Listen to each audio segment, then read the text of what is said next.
Hello, welcome to game 3 of my match against Neqativ. We're tied 1-1. First player won both games. Second game was not really close. It was a brutal loss, to be honest. So going to try to figure out how to come back from that one. We've got Architect's Guild. When you gain a card, you may spend 2 favors to gain a cheaper non-victory card. We definitely want a thin, which means Forager. I'm just thinking about if we want Forager plus Sacrifice or Forager plus Forager, Forager Silver. All of those things seem pretty reasonable. I don't see any line where we don't open with a Forager. Camel Train is nice because you can set aside things and then gain them. Border villages and stuff. We build up a big border village Swashbuckler engine. Camel Train's extra gains. Greening slightly earlier because of Battlefield, but not super earlier because we're going to get a lot of provinces, I think. And advisors are actually okay in this big deck because we're going to have so many actions with the Camel Train. But I think I'm going to open with a Forager. And I think I like Sacrifice. You get a little bit of VP out of it, and I don't think the research card draw is like super meaningful. Here, I guess I just take a Sycophant.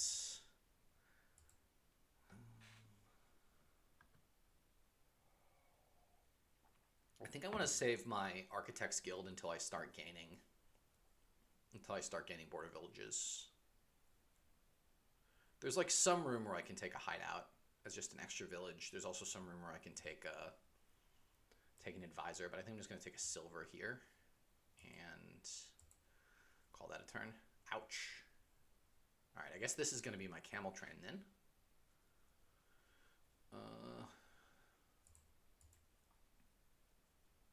Exile the gold. All right, so here I can trash the Sycophant and gain what? Swashbuckler Hideout? Hideout Silver. Maybe Swashbuckler Hideout is okay. I'm going to get a ton of border villages fairly soon. Swashbuckler Hideout has some advantage. I'm probably even going to look to trash an estate for the curse. I can also Hideout's another target for sacrifice if I need to. I don't think I want to gain 3s. So this is 5 again, looks like.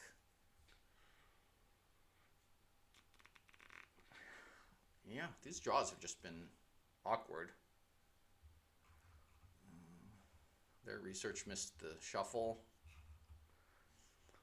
I could take another Swashbuckler Hideout pair, I guess. I can sacrifice the Forager and see if I draw on. I think I like sacrificing the Forager. If I see the Hideout, the Swashbuckler, or even the Camel Train, I'm often hitting a good price point. Okay, well, that works. So we go Border Village, and we gain a cheaper card, which is Swashbuckler. And do I want to get my Forager back? I don't think I need a Forager now that I have Hideout and everything. So I don't think I need the Forager. That was a very good turn, though. Because I'm triggering a shuffle here, I will not trash with the. I will not lose a copper with a Hideout. So now we start to consider battlefield points and also when I gain my gold. Ideally, I could gain my gold off of Swashbuckler, but that just doesn't seem super likely. So one of these turns, possibly next turn, I'm looking to buy a gold. It's like this turn, buy a border guard, border village. Next turn, buy a gold. Okay. This happened. So next turn, I've got border village and stuff going. So I guess I am going to go ahead and get the Forager.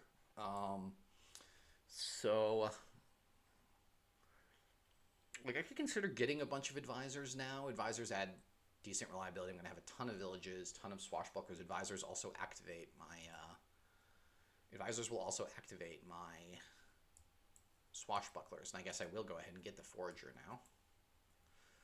Okay, good. There was a 1 in 6 chance we bottom deck the border village, and then we're really sad.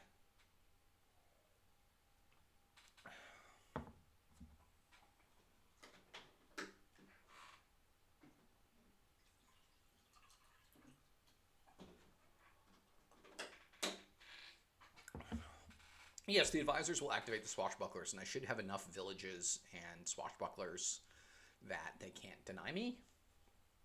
One hopes. Keep playing that camel train, keep exiling good cards. They exiled a gold, which is interesting. And I think, again, I'm going to try to buy a gold this turn. But I also want to get Border Village Advisor, so maybe that's a next turn type of thing. Okay, so what's down there? Stuff I don't want to draw dead. So I could sacrifice the Swashbuckler. I could just sacrifice a copper and buy Border Village Swashbuckler. Buy Border Village Advisor. Border Village Swashbuckler Advisor. Maybe that makes sense.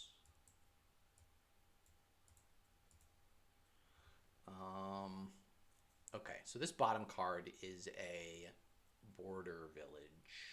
So I'll trash the copper and then play the Border Village to trigger this good shuffle. And be sad that I missed villages.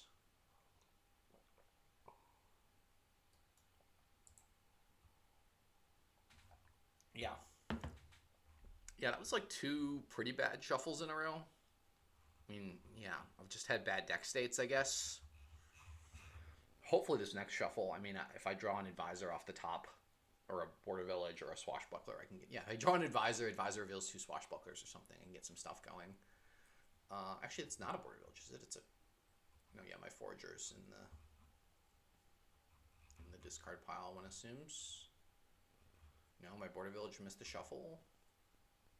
2, so that bottom card's a Forager. Yuck. Yeah, just didn't have good deck. Didn't have good deck shuffles, and they had cleaner shuffles. Although their research missed, but then after that,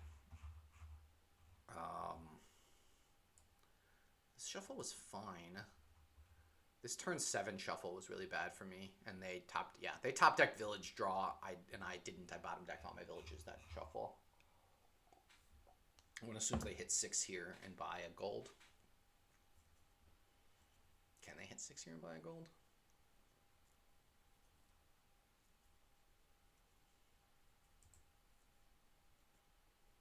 Okay, yes. They had to discard stuff to do it, but yes. Alright, so this is kind of a brutal couple of turns for me. I'm going to go ahead and exile another Border Village, because I'm definitely going to be buying one of those soon. Alright, and I resign, because I drew awfully. What a gross game. Alright, that's game 3. We move on to game 4.